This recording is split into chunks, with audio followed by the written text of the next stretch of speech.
우리 속담에 소문난 잔치에 먹을 것이 없다라고 하는 말이 있습니다. 흔히 어떤 축하 행사에 갔더니 소문만 무성했지 실제로는 별 내용이 없더라. 어느 백화점이 그랜드 오픈 행사를 한다고 엄청 광고를 했는데 막상 가보니까 별것 없더라.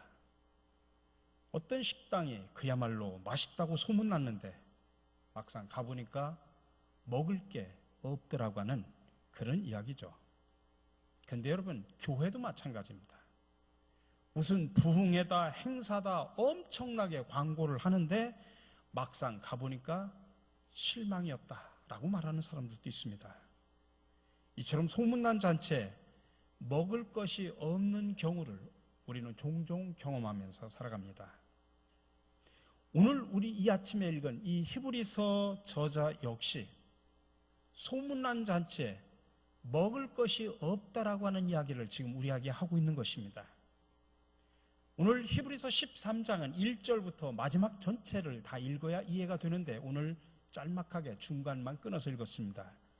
10절에 보니까 우리에게 제단이 있는데 장막에서 섬기는 자들은 그 제단에서 먹을 권한이 없나니. 여기서 장막에서 섬기는 사람들은 바로 제사장들입니다. 근데 그들에게는 먹을 권한이 없다고 하는 것입니다.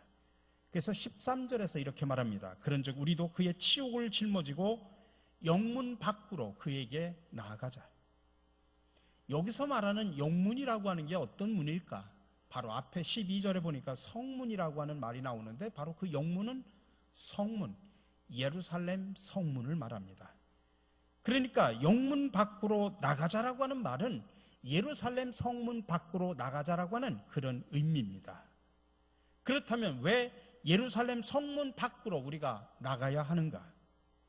거기에 먹을 것이 있기 때문입니다. 뭔가 먹으려면 성문 안이 아니라 성문 밖으로 나가야 된다. 성문 안에는 먹을 것이 없다. 그 말씀입니다. 그러면 여기서 말하는 먹을 것이라고 하는 게 어떤 음식이냐? 그게 바로 예수 그리스도 자신을 말합니다. 그래서 우리는 예수 그리스도를 먹기 위해서는 성문 밖으로 나가야 된다. 그런 뜻입니다. 그럼 왜 꼭 성문 밖으로 나가야만 예수 그리스도를 먹을 수 있을까? 예수님께서 친히 성문 밖으로 나가셔서 먹을 음식이 되셨기 때문입니다. 오늘 12절에 그러므로 예수도 자기 피로써 백성을 거룩하게 하려고 성문 밖에서 고난을 받으셨느니라 라고 말합니다. 예수님은 고난을 받기 위해서 성문 밖으로 나가셨습니다. 왜 고난을 받으셔야 됩니까? 십자가의 고난과 죽음을 통해서만 하나님의 백성을 구원하고 거룩하게 할 수 있기 때문입니다. 한마디로 하나님의 백성들을 죄 가운데에서 구원시키기 위해서 예수님은 성문 밖으로 나가 거기에서 십자가에서 고난을 받으셨다 그 말씀입니다. 예수님이 죽은 장소는 예루살렘 성 안이 아니라 성 밖이었습니다. 실제로 예수님은 골고다 언덕에서 십자가에 달려 돌아가셨는데 그것은 골고다 언덕은 예루살렘 성 안에 있는 것이 아니라 성 밖에 있습니다. 이처럼 예수님은 성문 밖에서 죽으셨습니다. 그래서 히브리서 마지막 13장에서 오늘 저와 여러분들에게 이렇게 도전하고 권면합니다. 여러분들도 예수님처럼 성문 밖으로 나가십시오. 이게 오늘 히브리서의 결론입니다. 그러면 도대체 오늘 우리에게 있어서 성문 안은 어디고 성문 밖은 어디일까? 그것을 설명하기 위해서 오늘 히브리서 저자는 다시 옛날 구약의 제사 제도를 우리에게 예를 들고 있습니다. 11절입니다. 이는 죄를 위한 짐승의 피는 대제사장이 가지고 성소에 들어가고 그 육체는 영문 밖에서 불사름이라. 옛날 구약의 제사법에 의하면 제사를 드리기 위해서 밖에서 짐승을 잡는데 그 짐승을 잡아서 짐승의 피는 대제사장이 그릇에 담아서 성소 안으로 가지고 들어갑니다. 그리고 짐승의 육체는 성문 밖으로 나가서 불살라 태워버립니다.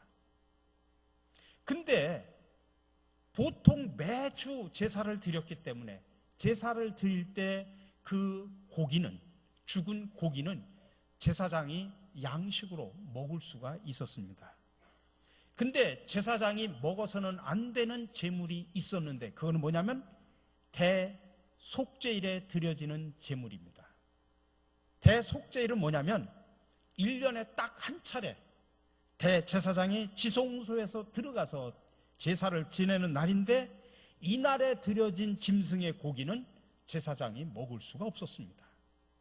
다시 말하면 매주일 드리는 희생 제물은 죽여서 피를 가지고 성소에 들어가고, 그 고기는 태울 수도 있고 또 제사장이 먹을 수도 있었습니다.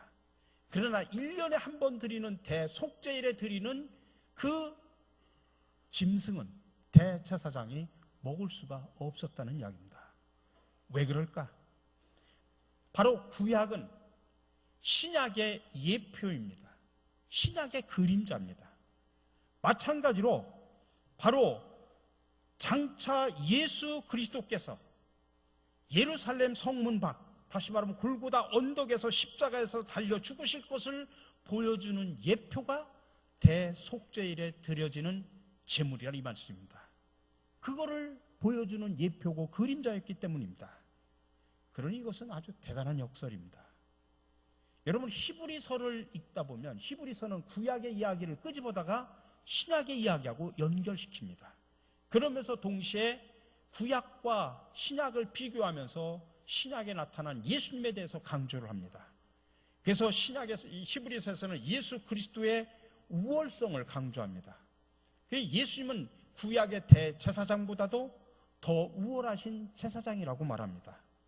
왜냐하면 구약의 대제사장은 이 땅에 존재하는 성막 안에 지성소로 들어갈 수 있는 유일한 사람인데 반해서 예수님은 이 땅에 존재하는 지성소가 아닌 하늘에 존재하는 하늘의 지성소로 단번에 들어가신 대제사장이기 때문에 그렇습니다. 그렇다면 사실은 예수님은 밖으로 나가신 분이 아니라 안으로 들어오신 분입니다. 이스라엘의 많은 도시들 중에 특별히 예루살렘 성 안으로 들어오셨고, 예루살렘 성 안에서도 성전 안으로 들어가셨고, 성전 안에서도 지성소로 들어가신 분입니다. 물론 구약에서 말하는 그 지성소는 아니지만은 하늘의 지성소로 들어가셨지만 어쨌든 구약의 율법대로 지성소에 들어가신 분입니다. 그러면 예수님께서 공생의 마지막 한 주간에 예루살렘 성 안으로 들어가신 궁극적인 이유는 가장 거룩한 장소인 하늘의 지성소 안으로 들어가기 위함이었습니다. 그렇다면 사실 히브리서 저자는 우리에게 뭐라고 이야기해야 되느냐? 영문 밖으로 나갑시다, 그렇게 말하는 것이 아니라 영문 안으로 들어오십시오, 이렇게 말해야 됩니다. 저와 여러분들은 예수님을 믿고 따르는 사람들입니다. 그러므로 하늘의 지성소로 먼저 들어가신 그 예수님을 따라서 우리도 하늘의 지성소, 천국에 들어갈 자격을 얻은 사람들입니다. 그러므로 우리는 날마다 하늘의 지성소에 들어갈 것을 바라보며 살아가는 사람들입니다. 그러므로 영문 밖으로 나가자가 아니라 영문 안으로 들어갑시다라고 그렇게 강조를 해야 됩니다. 그런데 오늘 히브리서 저자는 영문 밖으로 나가자라고 우리에게 말합니다. 왜 그럴까요? 그 이유는 앞에서 말씀드린 대로 영문 안에는, 성전 안에는 먹을 것이 없기 때문입니다. 다시 10절을 보면 히브리서 저자는 우리에게 제단이 있다고 말합니다. 그 제단이 어디냐? 바로 예루살렘 성문 밖에 있는 골고다 언덕을 말하는 것입니다. 그 제단 위에서 드려진 제물이 뭐냐? 바로 예수 그리스도 자신입니다. 그리고 제물로 바쳐진 예수 그리스도 자신이 죽음으로 인해서 많은 사람들에게 먹을 음식이 되어 주셨습니다.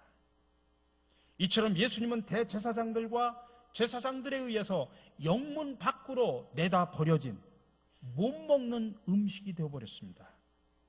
그 버려진 음식을 누가 먹느냐? 성문 밖에 있는 사람들이 먹는 겁니다. 이게 바로 성문 안과 성문 밖의 차이입니다. 성문 안은 유대교의 율법과 성전과 제사와 제물을 상징합니다. 물론 그런 것들은 다 그림자였습니다. 근데 그 성문 안에 있는 사람들은 그 그림자의 실체로 오신 예수님을 성문 밖으로 내쫓아버려가지고 죽여버렸습니다. 결국 성문 안에 있는 사람들은 여전히 유대교의 율법과 성전과 제사와 제물에다가 집착하다 보니까 정작 먹어야 될 음식인, 메인 음식인 예수 그리스도를 못 먹고 내다 버려버린 겁니다.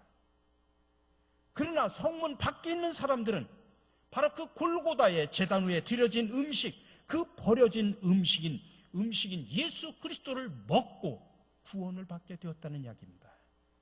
그래서 오늘 히브리서 저자는 우리들에게 성문 밖으로 나가자라고 지금 외치는 것입니다. 왜요? 그곳에 진정한 음식, 예수 그리스도가 있기 때문입니다. 성전 안에는 화려한 성전과 신분 높은 종교 지도자들이 있습니다. 그들은 날마다 때마다 제사를 지냅니다. 그리고 그 제사에 사용된 짐승들의 숫자가 얼마나 많았겠습니까? 그러나 그 소문난 잔치에 정작 먹을 거는 없었습니다. 왜냐하면 진짜 맛있는 메인 요리는 성문 밖으로 내쫓아버렸기 때문에 그렇습니다. 그러므로 이제는 다시 우리가 성문 안으로 들어갈 이유가 없습니다. 예수님도 영문 밖에서 능욕을 당하셨다면 예수를 믿고 따르는 저와 여러분들도 마땅히 성문 밖에서 능욕을 받고 그 능욕을 감당해야 되는 것입니다. 그러므로 성문 밖이라고 하는 것은 능욕과 고난과 수치의 장소입니다. 여러분, 오늘날 우리 그리스도인들이 예수를 믿고 따를 때는 반드시 치러야 될 대가가 있습니다. 여러분, 이 세상은 저와 여러분들이 그냥 편하게 예수 믿고 신앙생활하도록 그렇게 내버려 두질 않습니다. 여러분, 예수님의 길을 따른다는 것, 진리의 길, 생명의 길 따른다고 하는 것, 좁은 길입니다. 그 길은 협착한 길이라고 했습니다. 좁은 길이라고 했습니다. 그러니 많은 사람들이 그 길을 가기가 쉽지 않습니다. 희생해야 됩니다. 대가를 치러야 됩니다. 근데 우리가 예수를 믿는다고 하면서도 아무런 대가를 치르지 않는다면, 아니 대가 치르기를 원하지 않는다면 여러분은 아직 성문 안에 있는 사람들입니다. 예수 믿는다고 하면서 아무런 고난도 수치도 능욕도 당하지 않는다면 우리는 진짜 그리스도인이라고 말할 수가 없습니다. 그러나 진짜 그리스도인은 능욕과 고난과 수치를 당할 수밖에 없습니다. 진리의 길을 걷다 보면, 생명의 길을 걷다 보면 세상에서 우리는 능욕을 당합니다. 수치를 당합니다. 그럴 때마다 진짜 그리스도인들은 어떻게 해야 됩니까? 다시 성문 안으로 들어가야 됩니까? 다시 과거로 돌아가서 옛사람의 모습으로 살아야 됩니까? 세상과 적당히 타협하면서 때로는 믿음을 포기하면서 살아가야 됩니까? 그렇다면 예수님조차도 애초에 성문 밖에 쫓겨나 능욕을 당할 이유가 없었습니다. 그냥 예루살렘 성문 안에서 종교 지도자들과 적당하게 타협을 했다면 죽지 않고 목숨만은 부지할 수 있었습니다. 그렇다면 우리 그리스도인들은 세상에서 진리의 길, 생명의 길을 걸어가면서 고난과 핍박과 능욕을 받을 때 우리는 어떻게 살아야 됩니까? 성문 안에서의 제사, 짐승을 잡아 드리는 그런 제사가 아닌 우리는 다른 제사를 드려야 됩니다. 왜냐하면 우리에게는 다른 제단이 있기 때문입니다. 다른 제사, 곧 예수 그리스도를 제물로 드리는 그 제사. 근데 오늘 히브리서 13장은 그 제사를 하나님이 가장 기뻐 받으시는 제사라고 13장에서 이야기를 합니다. 그 제사가 뭐냐? 세 가지입니다. 우리 교회 비전하고 똑같습니다. 첫 번째로 생명살림 운동입니다. 오늘 15절입니다. 그러므로 우리는 예수로 말미암아 항상 찬송의 제사를 하나님께 드리자. 이는 그 이름을 증언하는 입술의 열매니라. 여기에 찬송의 제사라고 표현합니다. 물론 하나님을 우리가 입술로 찬양하는 게 제사입니다. 이게 오늘 우리가 드려야 될 제사입니다. 그리고 이 제사를 하나님이 제일 기뻐한다는 이야기입니다. 그러나 여러분, 단순하게 내가 입술로 찬송가를 부르는 것만 찬송의 제사라고 생각하면 안 됩니다.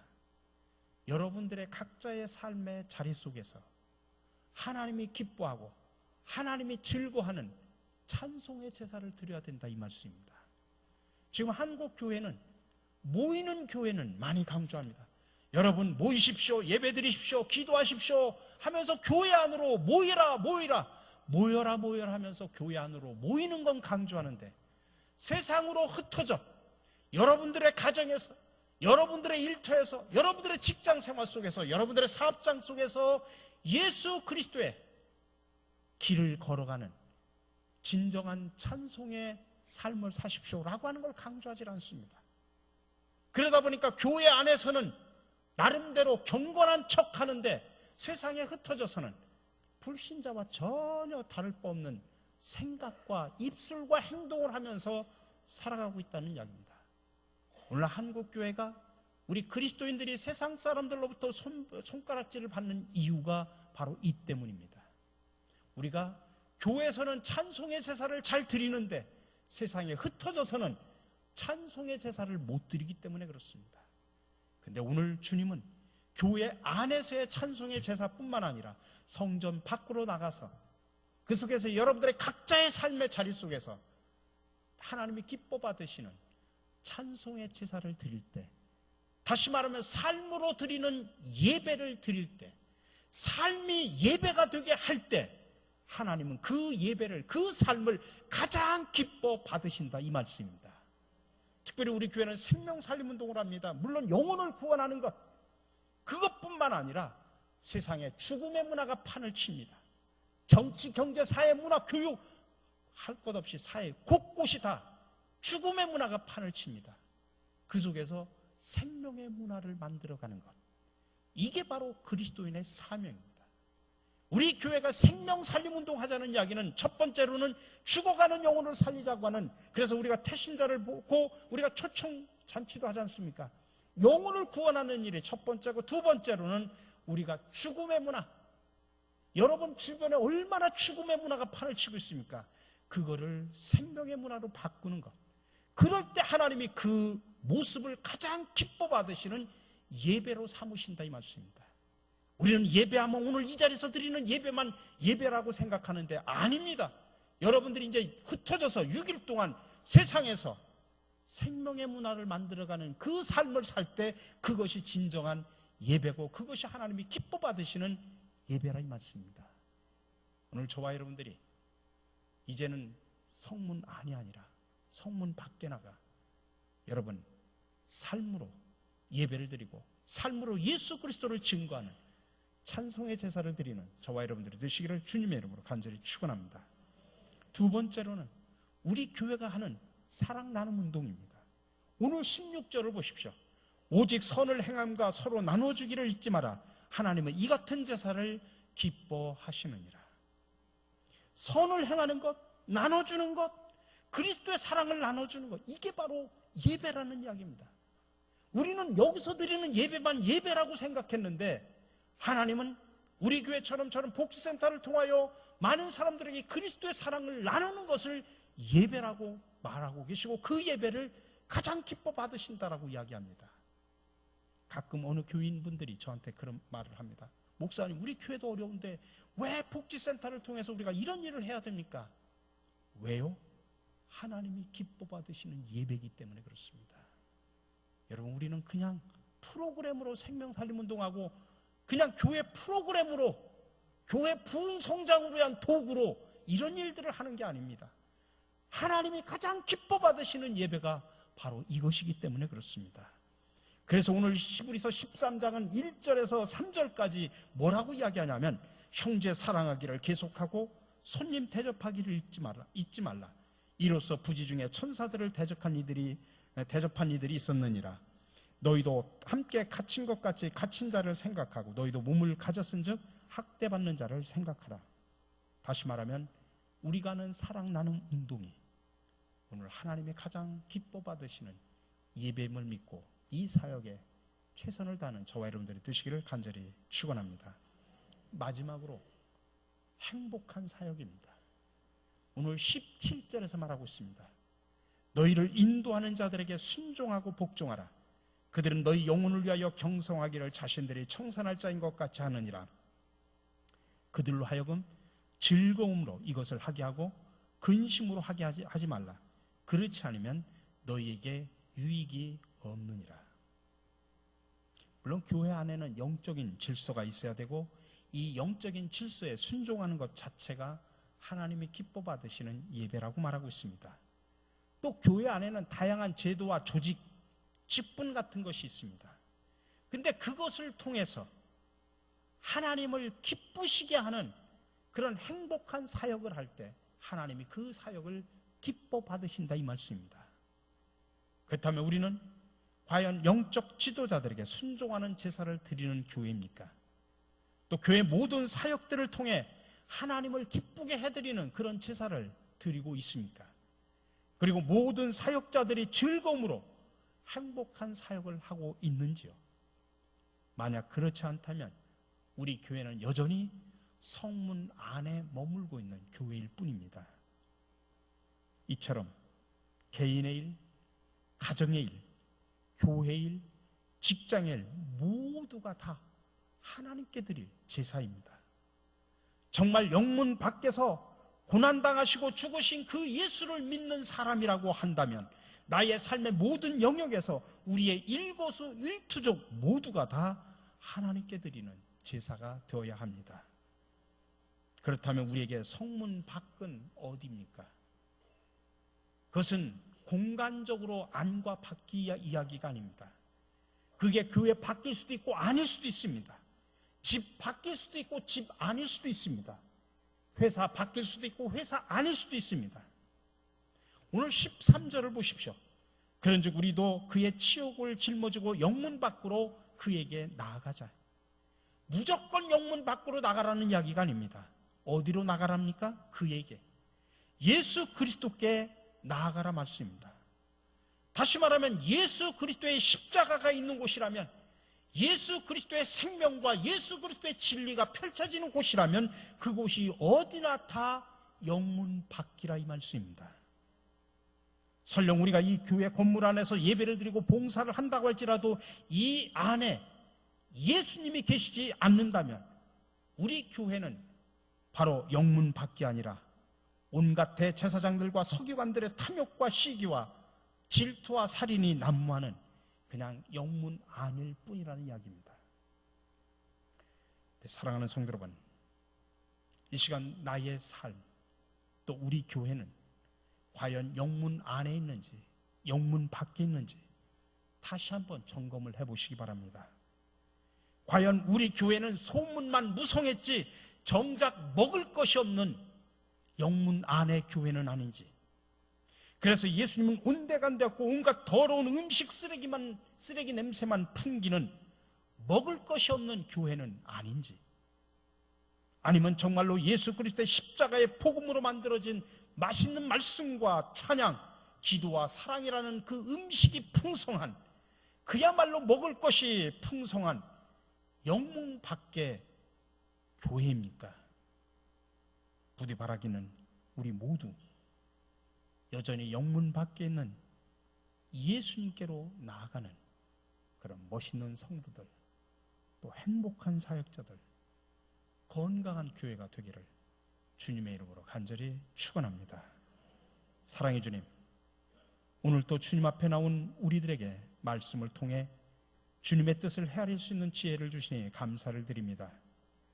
하오나 아직도 교회를 다니는 교인이라고 말하면서도 영문 안에서 헤매며 자신의 탐욕과 이기심, 시기와 분열의 노예로 살아가는 우리 자신들의 추악한 모습을 바라봅니다. 주여, 이 시간 참회하오니 용서하여 주옵소서. 이제부터는 진정한 주님의 제자로 거듭나 담대하게 영문 밖으로 나아가게 하옵소서. 그리하여 주님이 가셨던 그 진리의 길, 생명의 길을 걸어가게 하옵소서. 비록 그 길이 좁은 길이고 힘이 들고 가시밭길이라고 할지라도 주님의 십자가를 바라보며 담대하게 걸어가게 하옵소서. 우리 모두 세상으로 나가 그곳에서 하나님 나라를 일궈가는 일꾼들이 되게 하옵소서. 영문 밖에서 죽으심으로 우리에게 정말 영원하고 맛있는 음식이 되어주신 예수 그리스도의 이름으로 기도드립니다. 아멘.